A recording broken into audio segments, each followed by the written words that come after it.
I discovered a family secret which allowed me to escape my entitled mom and stepdad's abuse. Hey, so first thing first. My girlfriend recommended that I share this story because this is something that everyone would get might enjoy. So I decided that I would post it here, under a throwaway. Mostly because my previous posts on my main would all but make my IRLite apparent, and because I do not want the artificial boost to my karma. Growing up, I had thought that I had good relationship with my parents, mom and dad, stepdad, and my three younger siblings, YB1, YS, and YB2. However, around 5th grade, my relationship had begun to change. I had always exceeded at school, so my parents sent me to a private school that had really good test scores, and students had good placements in colleges later on. However, my last year I was really excited to go on to a private middle school that all of my friends and I had gotten accepted into. Unfortunately, at that time my parents sat me down and explained to me that they did not have the money to pay for my tuition and had to withdraw YB1 and YS's applications to the elementary school that I had gone to for the same reason. So, I would be enrolled in the local public middle school the following year. Towards the end of 5th grade, we were doing science class, and my teacher started our Intro to Genetics unit. That lesson has stayed with me since, because my appearance is so different compared to my parents.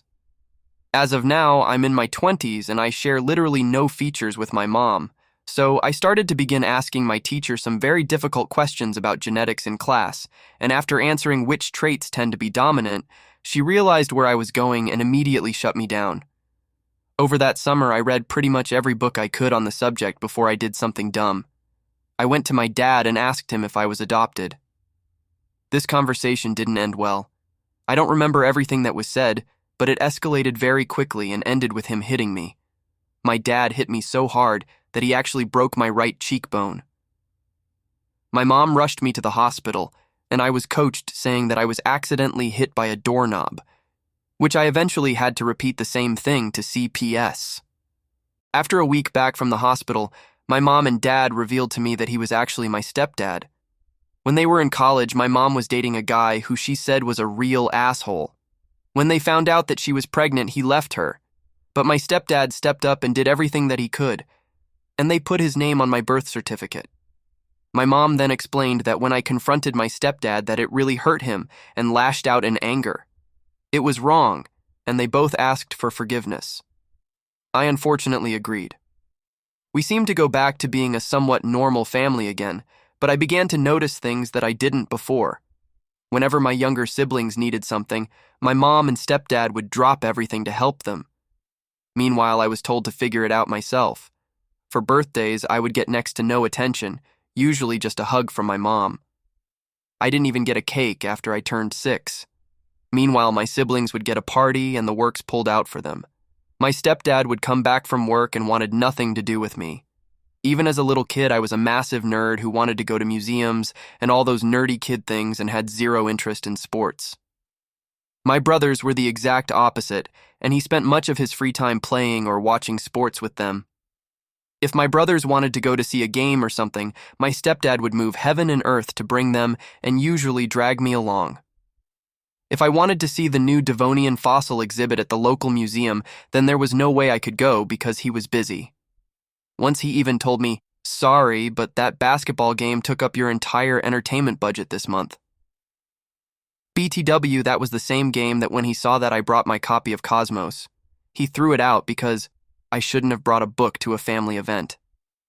There were several more things my parents did that showed their favoritism when I was younger, but this is already going to be a long post. What I do want to point out is that this wasn't a new behavior that developed after the truth came out. This had been ongoing over the years, and I just chalked it to me being the eldest sibling. Middle school was absolutely hell. I was and still am an introvert who would usually rather be by himself reading than talking to people. In my old school, I was still the odd one out, but I didn't get singled out for it and had friends. At the public school, I was quickly singled out and bullied, which caused my mental health severely declined, and my parents refused to intervene because it would toughen you up. I was bullied, but I fought back, and then they became my friends. That's just how guys become friends. Of course, I am sure anyone here can assume correctly that the facility was about as helpful. I did try to fight back once, and all it did was got 3 different kids to gang up on me and suspended for 3 days. The only friend that I was able to make was an older kid called Devin. Devin was 3 years older than me, but he actually took sympathy on me and decided to protect me from my bullies. Over the next 3 years, my situation at home quickly began to decline. My younger siblings had picked up on my parents' apathy and my decreased confidence and began to harass me. If they wanted something I had, they took it. They would call me names and would play pranks on me, which, when I told my parents, told me I needed to lighten up. Needless to say, this did not help my situation. My parents also became extremely harsh on me, and I did get beaten from time to time. Towards the end of my first year of middle school, I came home from the library, and I saw a letter from the middle school that I wanted to go to. I immediately opened. It was a letter declining the application for YB1 and YS. I did not see anything for me, so I went to my parents.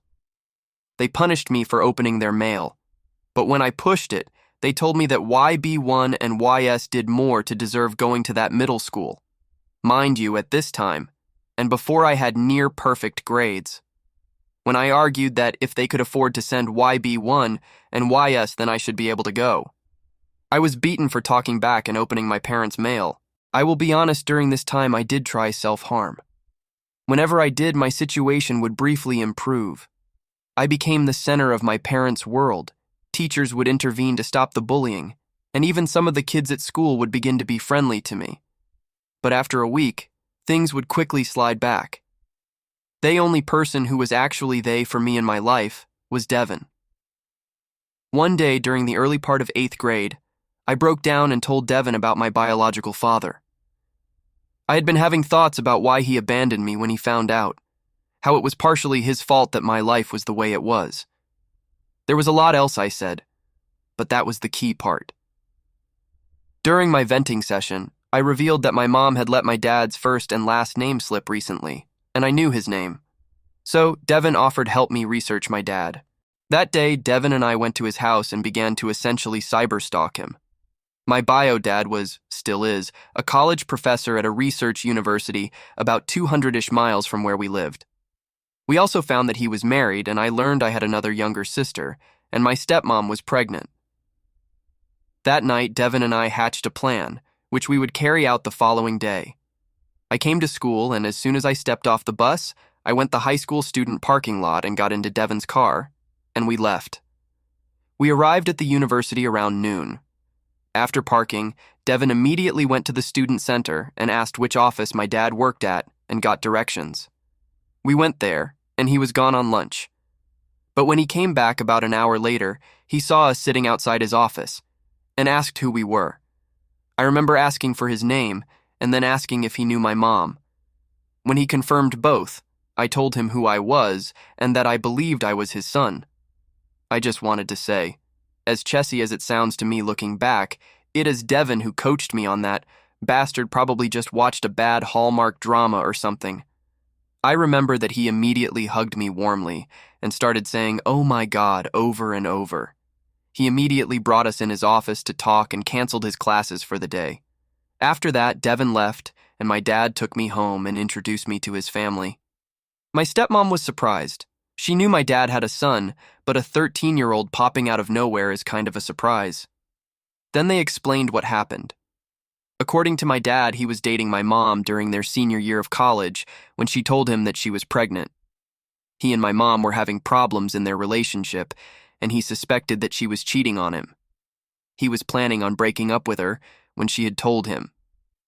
He honestly suspected that it was an attempt to stay together. So he told her that he would be willing to do a paternity test and co-parent, but that he refused to be in a relationship. Turns out that my mom was cheating on him with my stepdad, and when he had a much more positive response, she cut contact with my dad. When my dad married my stepmom, he told her that he may have had a child, and they decided to look my mom up on Facebook and saw a few pictures of me. Remember how I have no significant features with my mom or stepdad? Turns out I look almost identical to my dad. So he knew immediately. He had reached out to my mom via FB, but she immediately blocked him. He had considered getting a lawyer but figured it would be all but impossible to get custody or even visitation rights without a paternity test, which my mom and stepdad could have blocked.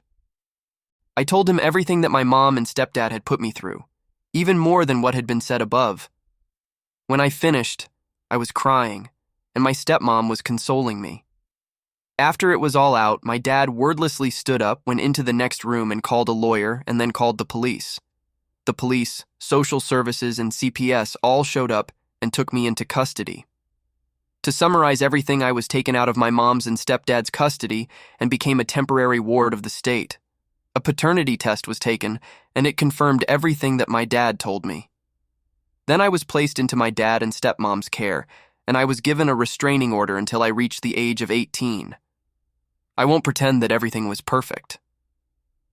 Looking back on it, I did cause some strain on my dad's marriage because he immediately favored me over my half-siblings. My dad and stepmom did recover, and they placed sensible boundaries. I was enrolled in a much better school where I was able to make real friends. I never forgot Devin.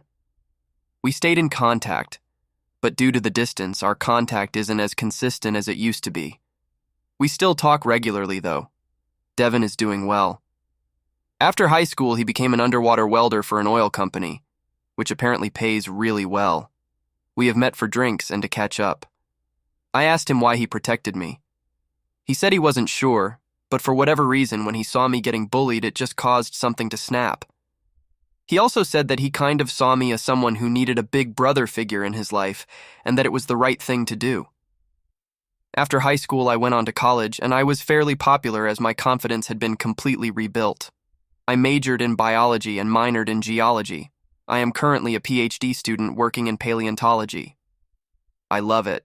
I get to go on university-sponsored digs. Normally they are in the States, but last year I got to go to South Africa and Namibia. My mom and stepdad reached out to me a few months ago to try and get me to help tutor YB2 and YS. YS had dropped out of college a few years ago because it was too difficult for her.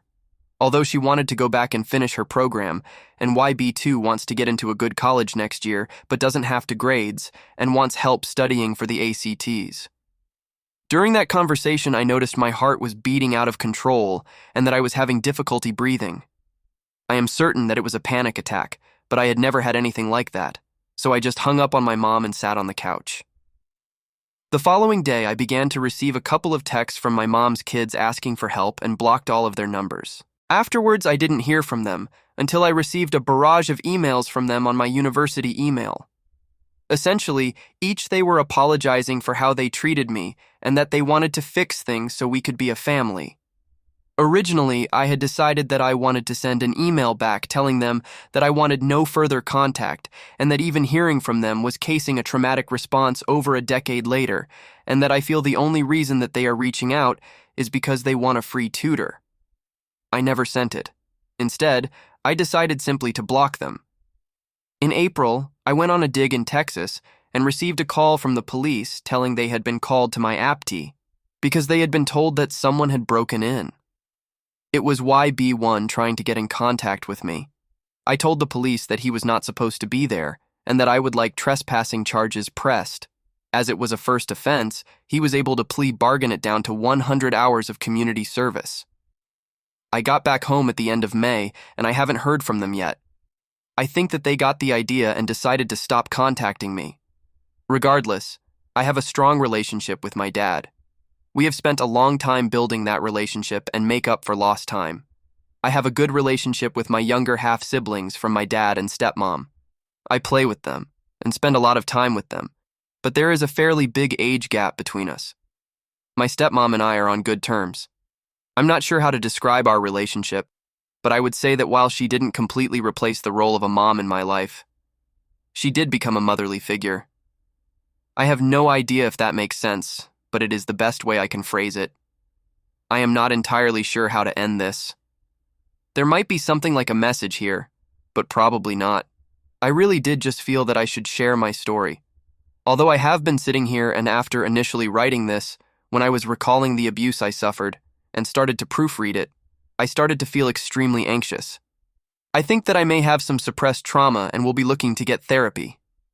Edit. TLDR. After learning that my stepdad was not my bio dad, I began to experience escalating abuse and isolation until a friend decided to intervene and help me find me real dad. After getting into contact, the abuse was exposed, and I was then placed into my real dad's custody.